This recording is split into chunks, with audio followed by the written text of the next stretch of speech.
ഓം ശാന്തി.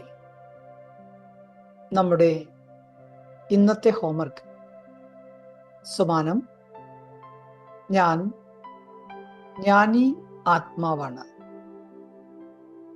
നടക്കുമ്പോഴും ചുറ്റിക്കറങ്ങുമ്പോഴുമെല്ലാം മുഴുവൻ ദിവസത്തിലും ഈ ഒരു ചിന്തനത്തിലിരിക്കും, ഞാൻ ജ്ഞാനി ആത്മാവാണ്.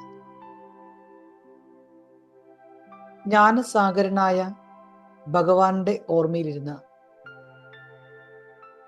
പരമാത്മാവാകുന്ന അച്ഛൻ കേൾപ്പിച്ച എല്ലാ മഹാവാക്യങ്ങളെയും മനനം ചെയ്തുകൊണ്ട് ജ്ഞാനസ്വരൂപ സ്ഥിതിയിലേക്ക് ഞാൻ എത്തിക്കൊണ്ടിരിക്കുകയാണ്. സത്യമായ ജ്ഞാനത്തിന്റെ ശക്തിയിലൂടെ സമ്പന്നനായി ഞാൻ മാസ്റ്റർ ജ്ഞാനസാഗരനായിരുന്നു കൊണ്ട് 4 ദിശകളിലേക്കും ജ്ഞാനത്തിന്റെ പ്രകാശം പരത്തിക്കൊണ്ടിരിക്കുന്നു. ഓം ശാന്തി.